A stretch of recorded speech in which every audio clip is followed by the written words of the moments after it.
Hello, everyone out there in YouTube land. Welcome back to Diego Knows. I, of course, am Diego. And today we are going to destroy a movie that is dear to most of your hearts, especially the older generation. Okay, we are going to destroy Breakfast at Tiffany's. That's right, Breakfast at Tiffany's. That piece of shit rom-com, if you want to call it that. From a long time ago, from back in the day, from 1961. Yes, way before most of us here were born or alive.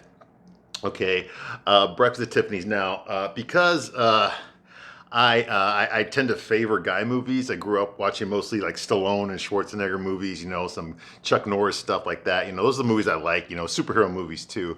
I didn't really get into watching chick flicks until much later on. Okay, I had heard about Breakfast at Tiffany's for a very long time. I already kind of knew what it was about, but I never actually sat through the whole thing. I didn't know who was in it for sure, other than Audrey Hepburn. Okay, and so it's one of those movies that we had gotten around. Okay, my grandma talked about it, my mom talked about it, older ladies talked about it, my stepmom talked about it, stuff like that, but it had been around for a long time, but I never really gave a shit about it, to be honest with you. I didn't give a shit about it, all right? But whenever I was working, when I was in Chicago, okay, and I was working, I worked with a lot of actors and stuff, comedians, musicians and stuff, I did theater and things like that. And of course, you would meet a lot of gay people. Gay people would talk about that movie all the fucking time. Lots of women would talk about it. None of my straight friends, none of my straight guy friends had ever fucking really seen the movie, okay? I think I had one friend that had actually seen it, and he saw it when he was a kid, and he didn't really remember that much about it. And honestly, I didn't give a shit about it, okay? I really didn't, okay? Now, I was kind of aware about the whole New York scene. Okay, and what I mean by that is in Manhattan and the Upper West Side of Manhattan. That's a particular neighborhood in New York. Now, I've never lived in New York, but I have visited there. Okay, there's a particular neighborhood in New York. It's very rich. It's very Jewish. Okay, it's very upscale. Okay, a lot of social people. New York is like the hub culture of like the publishing industry and the theater district, all that kind of stuff. A lot of these people live in New York. We're talking about people like Bernie Madoff, people like Gwyneth Paltrow, Robert Downey Jr., Bette Midler, Barbara Streisand, Woody Allen, Mia Farrow. Who else? Sarah Jessica Parker. Okay, all these people, like all these people are from that particular area of New York. Okay, that particular area of New York, the Upper West Side. Okay, every episode of Sex and the City takes place there. Carrie Bradshaw lives in the Upper West Side. Okay, it's a very famous part of New York. It's a very famous neighborhood in New York. You got to be rich to live there. It's a lot of people that work in publishing or work in acting or some sort of entertainment field. Okay, they live on the Upper West Side of Manhattan. Now they all have houses in the fucking Hamptons too. But when they're at work, that's where they live. Okay, and it's typically a brownstone. When you think Sex and the City, think of the brownstones in Sex and the City, that neighborhood where Carrie Bradshaw lives. That is the Upper West Side. Okay. Now, Woody Allen made a whole career in the 70s of making movies that take place in the Upper West Side, okay, because that's his neighborhood too. Steven Spielberg, all that stuff, they're all from there, okay? Big theater crowd over there, okay? Rich theater people live in that neighborhood, all right? And the reason I'm bringing that up is because this is ground zero. Okay, when it comes to that neighborhood, there's a lot of movies that are based in that neighborhood. Like I said, a lot of Sarah Jessica Parker. Every episode of Sex and the City is in that neighborhood. It's pretty much all from there. Okay, the brownstones in New York. Okay, this is ground zero for that particular genre of movies. Okay, this is ground zero. This is Breakfast at Tiffany's. Okay, it takes place in that neighborhood. Okay, so a lot of like Sex in the City, which I've reviewed every single episode of Sex in the City. You've all seen my reviews probably. I give you a straight man's point of view. That's what I do here, and I'm about to give you a straight man's point of view on Breakfast at Tiffany's. Okay. And hopefully you'll learn something. I know a little bit about movie history. Okay, so that neighborhood this is ground zero for that neighborhood, the Upper West Side. So if you are familiar with New York, you're familiar with the Upper West Side, this is the movie for you. It takes place there. It inspired a lot of other filmmakers to film movies there in that neighborhood. Because if you're an up and coming director and you live in New York, why fucking go to LA? Why go to Italy? Why go over there when you can just fucking film the movie in your own fucking neighborhood? That's what Woody Allen did. He just went outside with a fucking camera and started filming movies, okay? And he's winning fucking Academy Awards for that shit, all right? So that's basically what it is, okay? They decided instead of going outside, instead of going to a studio, just fucking go outside and film a movie there, okay? And that's what they did, okay? Richard Dreyfuss, okay? All these other people, Steven Spielberg, all these other people are from that neighborhood, okay? Warren Beatty, what do you call Jack Lemmon, okay? I mean, I can just name off George Hamilton. They're all from the same fucking neighborhood. Okay, so you're gonna get a lot of actors and directors from this particular neighborhood. Okay, they're all in the same fucking place. Okay, okay, so yeah, so that's what Breakfast at Tiffany's is. Okay, and of course, Truman Capote lived in this neighborhood too. Okay. Now, Breakfast at Tiffany's, okay, what I'm going to do here is I'm going to give you a straight man's point of view on Breakfast at Tiffany's, okay? Now, I'm not some gay guy, and I'm not one of your girlfriends, okay? I'm going to tell you, honest to God, what a straight guy thinks about this movie and about these situations, okay? This movie's been around a long time. There's lots of fucking reviewers out there. I watched plenty of reviews on this movie myself on YouTube, okay? But there's a difference between those reviews and the review I'm going to give you, okay? And the difference is, I don't talk like this. Okay, that's the fucking difference, all right? All right, I'm a straight guy, and I'm gonna tell you the fucking truth, okay? That's what I do here. So if you're easily offended, if you're get the fuck out of here right now, okay? I will not silence myself just to spare your feelings, okay? If you can't handle it, get the fuck out, right? The real question is, can you handle it? Can you handle the truth? Because I don't think you can. I know you can. I know you can. I know you can. But I'm going to break it down for you, all right? So, ladies, if you're watching this, hey, this is just my opinion, okay? I might be wrong in a few things here, okay? But I'm just telling you basically what I think about this movie and what I really think about this movie, okay? And we're going to dissect it. We're going to dissect the whole fucking thing, all right? And we're going to go through the whole goddamn thing, all right? Now, just to give you a little background on this movie, Breakfast at Tiffany's, it came out in 1961.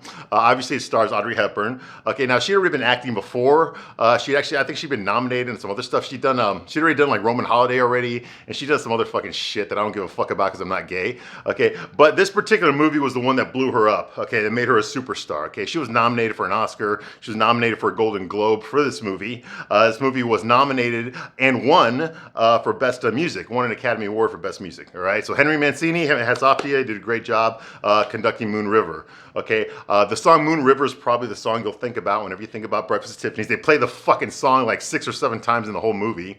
Okay, it's in the opening credits, it's in the end credits, and it's sprinkled throughout, all in between the movie as well, okay? Henry Mancini's Moon River. Now, when I think about that, ladies, if you're younger, like or around my age, middle age, okay, when you think about Moon River, you probably think about the Sex and the City, okay, yeah, because that was, remember, if you remember that episode in Sex and the City where Big was about to move to California because he bought a vineyard over there, he's leaving New York, okay, this is the song that he was dancing, he played for Carrie when they had that slow dance together at his apartment right before he moved out. Okay, it was him, but it was a different version. It wasn't Audrey Hepburn singing it. It was someone else. Okay, but Henry Mancini had this song recorded by many different vocalists, many different singers sang his song. But he did officially say that Audrey Hepburn's rendition of his song "Moon River" was his favorite. Was his absolute favorite. Okay, so kudos. I think Audrey Hepburn did a great job, and I'm just going to say that right off. Okay, Audrey Hepburn's the star of this movie. She was 32 years old when she made this movie. She's got a long checkered past. Okay, she's not from America. Okay, but she dated a lot of movie stars, okay? She dated William Holden, okay? That was her co-star in Sabrina, okay? Her and Humphrey Bogart were two co-stars. And William Holden died drunk, but she was in love with him, okay? Even though he was married, she was in love with him, but he was an alcoholic. He was a really bad alcoholic. In fact, he died from it, okay? In 1981, he got drunk in his hotel room and he collapsed and hit his head against the corner of the coffee table and he bled to death, but he was too drunk to call for help, okay? William Holden, okay? Now, if those of you who've ever heard that song, Tom's Diner, okay, that song from Tom's Diner. The girl that wrote that song, there's a lyric in that song where she says, some famous actor had died. It was no one I had heard of, you know. Well, that was actually William Holden. Okay, that's who she was talking about. It was William Holden was the guy in the newspaper that she read, some famous actor that died. I'd never heard of him. That was William Holden, okay. But she had an affair with him, but he actually lied to her. He told her that she wanted to have kids. She wanted to get married and have kids, okay? She was that way. She was that type of a woman, okay? But he had lied to her about his vasectomy. She knew he was a drunk, but he had lied to her about his vasectomy. He finally came clean to her and told her the truth. Hey, I had a vasectomy. I can't have any more kids. She dumped him after that, okay? She dumped him after that. But she'd also dated a lot of other guys. We'll go into that later on. She also dated like Peter O'Toole and several other guys, okay? One of her co-stars, I think it was in some crazy movie they did together. I can't remember which one it was. I'm not reviewing it, but anyway, I know she hooked up with Peter O'Toole and several other people, and a few women as well, from what I heard. Okay, but anyway, she's a famous actress at the time, so people already knew who she was. Okay, and she played the part of Holly Golightly. Okay, whose real name was Lula Mae Barnes. Okay, now Holly Golightly. Okay, the other big thing you need to know about this movie is it was based on a book, a short story that was written by Truman Capote. Now, for those of you who don't know, Truman Capote was this you've probably seen the movie about him. Philip Seymour Hoffman played him in a movie. It came out like in 2003 or 2004. Okay, the late, great Philip Seymour Hoffman. He played Truman Capote. Truman Capote was this gay intellectual and this heavy socialite, okay? This guy he lived in the Upper West Side, just like this movie takes place. He hung out with everybody. He hung out with Andy Warhol, Mia Farrow. If you were anybody in society, you know, the Vanderbilts, think that way, okay? If you were anyone in society, okay, the Hearsts, okay, the famous, you know, rich people that lived in New York and the Upper West Side, okay, he went to those parties. He was there. Okay, he hung out with Mick Jagger, Andy Warhol, okay, everybody. He was like a big social guy, okay? Yes, he was a flamer. He was He was gay as fuck, okay? But he's a very, very talented writer. In fact, a lot of people don't realize this, but when he wrote In Cold Blood in the late 50s, he wrote a book called In Cold Blood, which is a true story about some hoodlums that broke into a house and slaughtered a whole family. They got arrested. They went to jail, blah, blah, blah. He bonded. He fell in love with one of the suspects, okay, and visited him in prison every day, okay? And then, of course, they were executed because they were both guilty as fuck. Okay, but when he wrote In Cold Blood in the late 50s, which was a true story, he actually invented the true crime novel. Yes, the true crime that whenever you go to the bookstore nowadays, where you look up true crime, you know, on Audible or whatever, or Kindle, when you look up true crime, he pretty much invented that genre. No one had ever written a novel, you know, a novel about complete facts. He was the first one to do that. As far as I know, he was the first one to do that. You know, so he invented the true crime genre. Truman Capote did that. Yes, he did when he wrote In Cold Blood. All right, but he also wrote this movie. He wrote this movie. Well, he wrote the book. He wrote the story, the book. Okay, and they turned it into a movie. Okay, this guy named George Axelrod actually took that story and wrote a movie script based on that. Okay, because Truman Capote did sell the rights. He did sell the rights to this movie. To his story, okay? Now, Truman Capote was a big socialite, okay? So he knows all about the parties. He knows all about gold diggers. Yeah, he had a lot of friends that were up-and-comers in society, okay? He was friends with Marilyn Monroe. He was friends with Liz Taylor, Richard Burton, okay? Eddie Fisher, all these people, all these famous celebrities. He was friends with most of them. He went to all the parties, okay? He was the guy that everybody sat around and talked to because he was so fucking interesting. Apparently, he said something like he retained 85% of everything he's ever seen. He retained the memory of all that. Okay, so that means that basically he had a photographic memory. Okay, so he could quote you lines from Shakespeare, he could quote you stuff from the encyclopedia. Okay, that's the kind of person Truman Capote was. He was very, very famous. Okay, he always wore the hat, you know, with the scarf around his neck, you know, the trench coat, you know, the big glasses, the big sunglasses. That was just Truman Capote, and he talked like this, and you know, he was very famous, a very popular guy in the high class social circles. Okay, so people were always around him. They always wanted to hang out with him. They always wanted to talk to him. He was friends with Harper Lee, who wrote To Kill a Mockingbird. Okay, so he was in that scene. I think the whole fucking that whole counterculture from the 50s. He was right in the middle of that in New York. Okay, he wrote this story because he knew this stuff. Okay, he was a writer himself. Okay, so he had the main character in the story be a writer. Now in the book, the writer is left unnamed. He does not have a name. He is the narrator of the story. He's talking to you. He's talking to you, the reader, in the first person. He does not drop a name about himself, okay, or anything about what he does really, other than he's a writer. Okay, but he's telling you the story about how he met Holly Golightly. Okay, and everything that happened, all the circumstances that came with that, with being her friend and all that kind of stuff. Okay, but he does not give it a name. It's in the first person. Okay, him being a writer, he could write that very well. Although him not being straight, it's kind of hard for me to see how he could write the whole like I'm attracted to her thing if he's gay. You know, whatever. So anyway, so there's that. Okay, so it's just Truman Capote. Like I said, he's very famous, very gay. Okay, hung out with a lot of gay people. Anyone who was gay, you know, or in the closet, you know, for their career's sake, he knew who they were. He partied with all of them. Okay, very famous guy. He knew a lot of girls he knew a lot of Holly Golightly's. Okay, in fact, he actually based Holly Golightly like on 3 different fucking gold digging women that he knew, because you know, girls told him everything. He had more friends that were girls than guys. Like, obviously, he's a gay guy, famous gay guy. Okay, most of his friends were girls. Okay.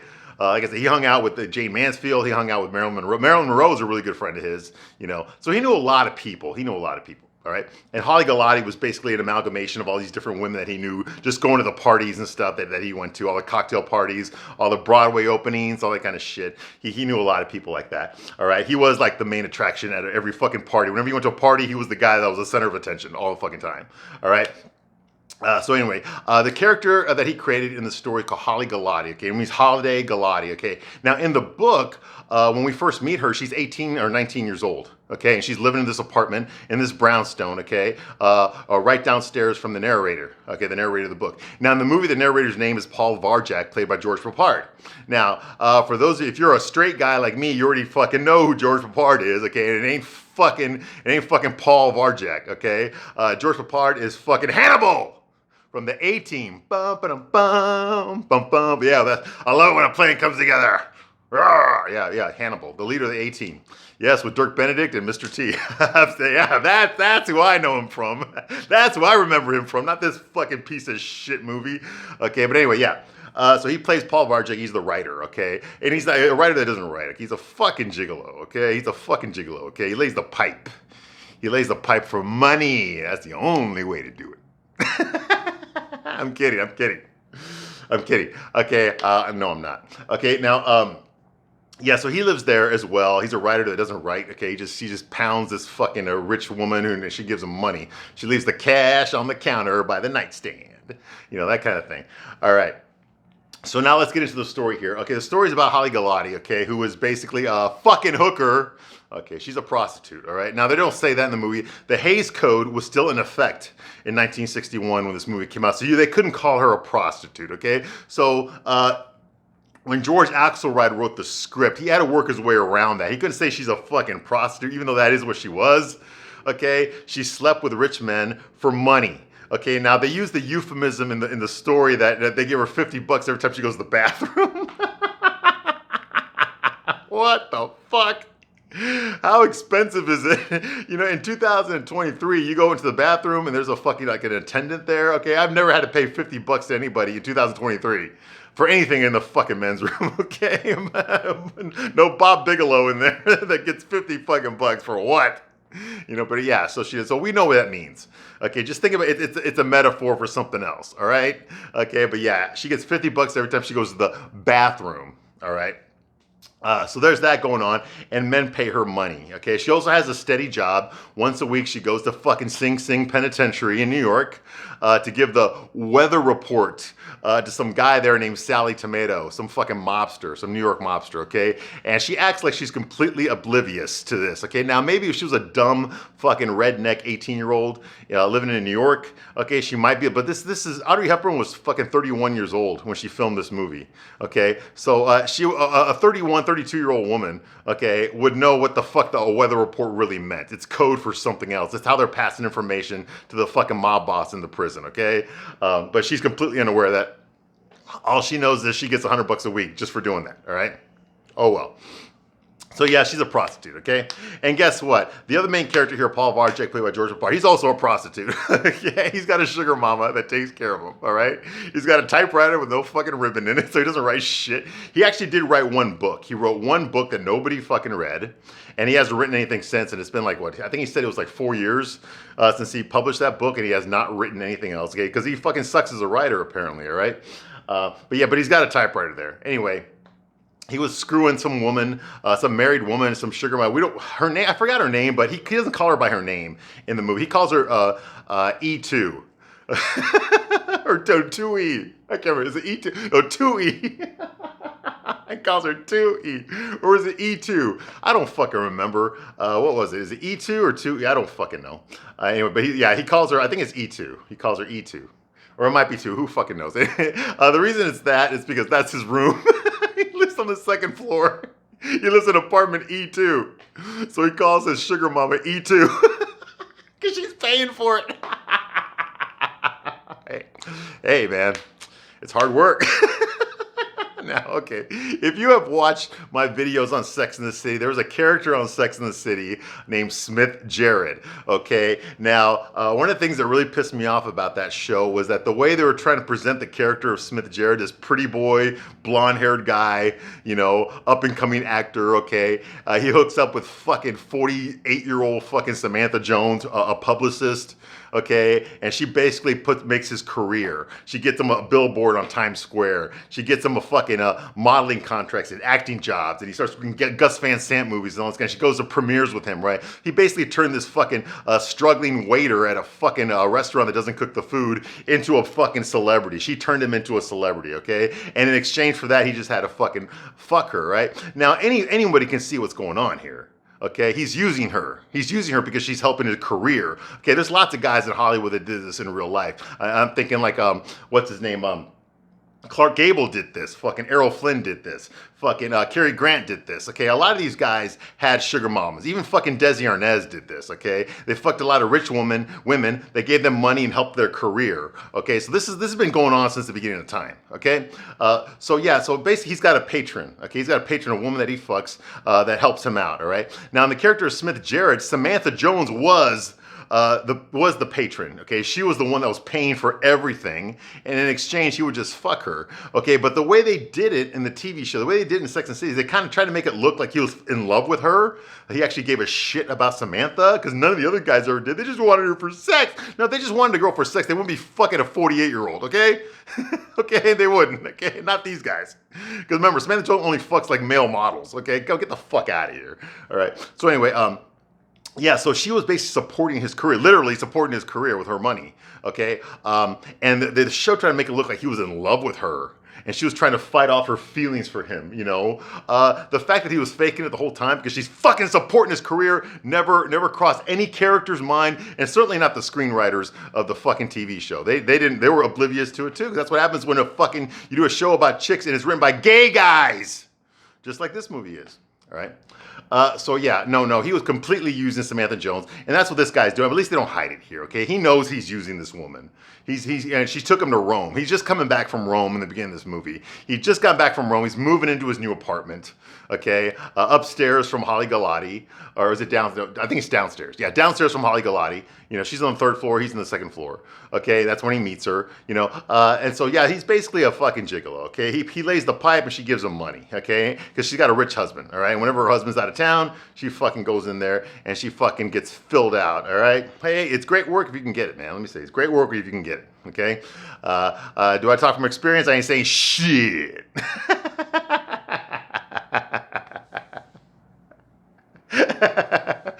No, but I do know guys that have done that. I know lots of writers. Let's just put it that way. I knew lots of writers. I was an actor. Okay, I did theater. Okay, I did stand-up comedy. I did all that kind of shit. Right. I knew actors that had women that fucking that took care of them, as long as they took care of her. You know what I mean? All right. Yeah. Okay, so anyway, yeah, and this is just another example of that. All right, so I'm glad at least they showed. Okay, it's not about one hooker. It's about two hookers. Okay, two prostitutes there. All right. Now, Truman Capote, he wanted Marilyn Monroe. He wrote this story from Marilyn Monroe. He wanted Marilyn Monroe to play Holly Galati. Okay, the studio did. They approached Marilyn Monroe. She obviously, because that was part of the contract. He said you have to. The first pitch of this movie goes to Marilyn Monroe. Okay, I wrote this for Marilyn Monroe. Okay, because Marilyn Monroe, despite the fact that she was a voluptuous woman, she didn't act like a little. Her whole character was acting like a little girl. That squeaky voice and shit. Oh, really? Please, you know, like she acts so fucking like innocent and pure and vulnerable, you know? Well, but she's really just a fucking sex goddess, likes to get pounded out. Okay, that's Marilyn Monroe. So that was what he was thinking about when he wrote the character of Holly Galati, okay? Marilyn Monroe actually turned down the role. She turned it down because she didn't want to how do I say this? She didn't want it to ruin her reputation by playing a prostitute in a big budget movie. Yeah, okay, you know, she was already a prostitute. All right, maybe this story was a little too close to home. You know what I mean? It's easy to fall in love with a sex symbol when you think she's innocent and pure. Okay, it's another one to fall in love with a sex symbol when you know for a fact that she's fucking smoked more meat than Hickory Farms. Okay, and Marilyn Monroe most definitely did. Okay, so yeah. So I think it was her lesbian fucking acting coach told her not to take the role, so she turned it down, which really pissed off Truman Capote because like I said, he wrote the story for her. He wrote that role for her. Okay. So she turned it down, and then it got shopped around to other people. Shirley MacLaine also was approached to play this character. Shirley MacLaine, as you all know, she's also an Academy Award-winning actor. She's been acting forever. Her brother, Warren Beatty, he's one of the biggest cunt hounds in Hollywood. He was just bone every woman that won a Best Actress Academy Award from like 1968 to like fucking 1983. He boned them. I'm not making that up. He had him. Wow. I gotta do a video on him, man, because that's just fucking damn. Warren Beatty, man, that guy. Holy shit, man. It's like, like in JFK, the JFK conspiracies, like who killed JFK, it's not a question of who killed him. It's a question of who didn't kill him. He has so many enemies. It could have been the mob. It could have been the Cubans. It could have legitimately been Oswald. It could have been the CIA. I mean, it could have been fucking. It could have been anybody. There were so many. It could have been a fucking jilted fucking husband or some shit. It could have been so many different people. Like who didn't kill him? Same thing with this. Like who didn't he fuck? He fucked every girl. He fucked everyone in Hollywood. That lucky motherfucker. Anyway. Well, he's happily married to, what's her name now? Who gives a shit, right? Annette Bening, yeah, he's happily married to her now. All right, anyway, so Shirley MacLaine, she got approached for it, but she didn't. She decided to do something else instead. Okay, so she turned it down. They even offered it to Kim Novak as another hot girl from that era. She also turned it down. Okay, she was actually, I think she didn't do it because she was actually in a relationship. She's a white girl. She was in a relationship with Sammy Davis Jr. from the Rat Pack. Okay, and even though everyone knew that, they didn't want to make a movie about a girl who was in an open relationship with a black man. So that would have hurt her too. It did hurt her career. Okay, so there's that. Okay, so then they approached Audrey Hepburn with it. Okay, Audrey Hepburn, she agreed to the role. She was interested in it. She'd read the story. That's what won her over. And she was friends with Truman Capote. So she already knew this, it's one of her best gay friends. Like, oh yeah, of course I'll do your movie, fine. But her and her agent did have a couple of stipulations on there. The director they had for this movie, his name was John Frankenheimer, was the guy they hired to direct this movie. Now, he was not a well-known director. They didn't really want to spring a lot of money for a well-known director because, it's a movie about a prostitute. Okay, so if it flops, they spend a lot of money on a famous director, and they're going to lose all that. So they wanted to go with like a mid-range director, a director who didn't have that much of a resume yet. Okay, just enough to get hired, but not enough they had to shill out the big bucks for him. Okay, well, Audrey Hepburn said, "Fuck that." She'd already been nominated for other roles, so she's like, "No, I'm a grade A actress. Okay, I'm A-list. Okay, I get an A-list director." Basically, she was throwing her weight around. She'd done enough work by this time that she could do it. Okay, so she said, "I'm an A-list. I mean, I danced with Fred Astaire. Okay, I'm an A-list actress. I want an A-list director." So who did she? So she basically decided to get. Julie Andrews, yes, Mary Poppins herself. She got Mary Poppins' fucking husband, Blake Edwards, to direct this movie. Now, Blake Edwards, for those of you who don't know, he directed every single, most of them. I think there's two Pink Panther movies that he did not direct. But all the other ones he directed, okay? So that's his claim to fame. He directed all the Pink Panther movies. Yes, Inspector Clouseau, the ones with Peter Sellers, David Niven, Robert Wagner, and all these other fuckers that I talk about all the time. Yeah. And all these other guys that Audrey Hepburn boned. Yeah, she slept with David Niven too. And I'm pretty sure she slept with Robert Wagner. But Robert Wagner was also known to sleep with guys. So he probably slept with Truman Capote. Anyway, I do know that one of Truman Capote's gay lovers was fucking, what's his name? Was Obi-Wan Kenobi from Star Wars. I am not making that up. I'm not making that up. The actor that played, I can't think of his name right now. But anyway, you know what I'm talking about. No, not the new one, the old. Okay, anyway, enough of that. Sorry. Anyway, yeah. So moving right along, so yeah, they got Blake Edwards to do this. He was already famous. Well, he's about to be famous. He hadn't done the Pink Panther movies yet, but he was about to. That movie was like right around the corner.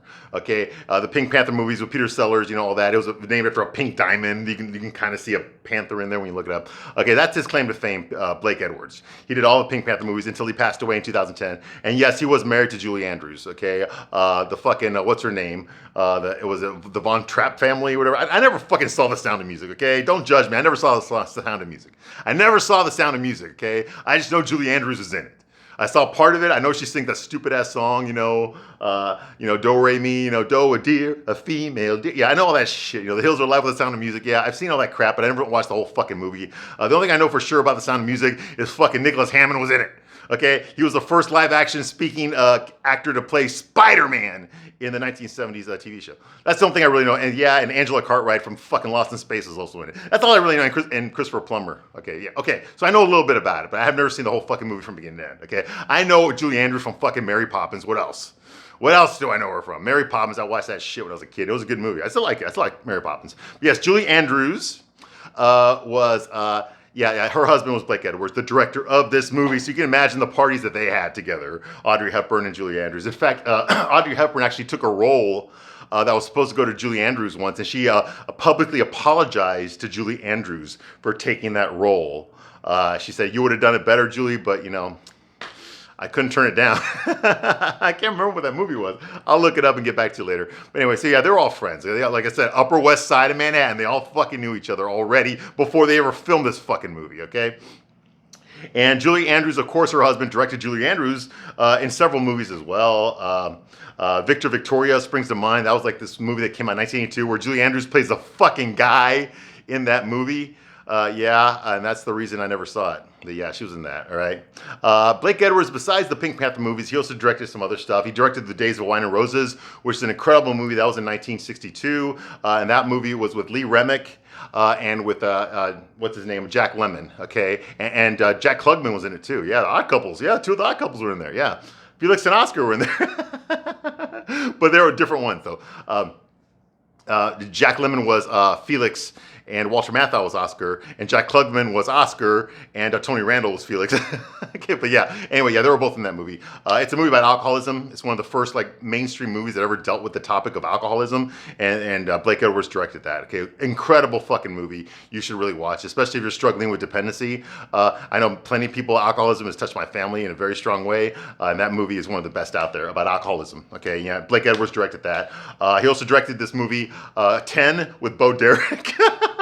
Bo Derek and Dudley Moore. That was in 1979. That was also Blake Edwards, and I remember that when I was a little kid. And we all remember fucking, was it Bo Derek coming out of the water in her bikini and her fucking dreadlocks, even though she's white.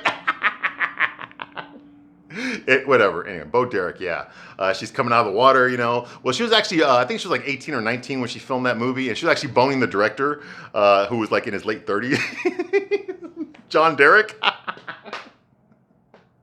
Who, of course, he was cheating on his wife with his actress from the movie that he was directing. But now she's the one that fucking got a younger guy. She's actually with, what's his name? The guy from Sex and the City, Aiden. Aiden? What's his name? John Corbett? Yeah, John Corbett from Sex and the City, the one who played Aiden. Yeah, that's her husband now. That's Bo Derek's husband now. She's married to him.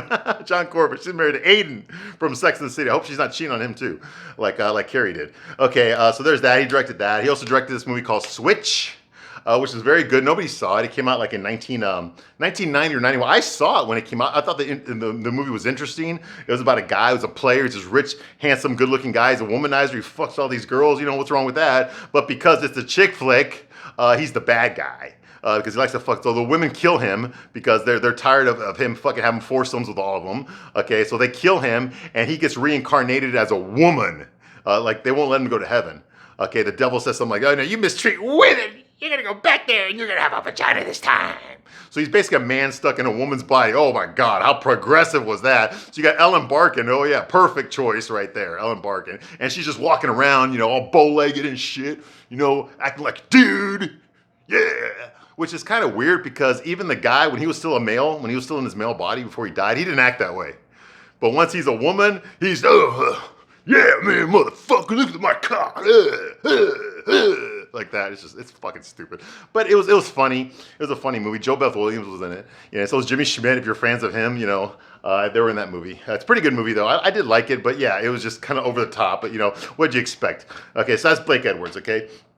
And then again, like I said, this movie was nominated and won Best. Everyone was nominated: Best Director, Best Actress.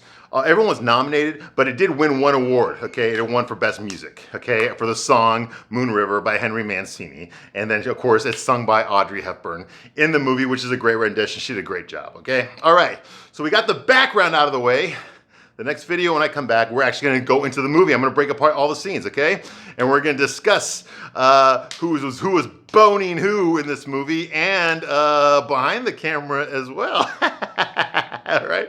So I hope to see you there. I thank you very much for watching as long as you have, and I'll see you soon on the next one. Bye.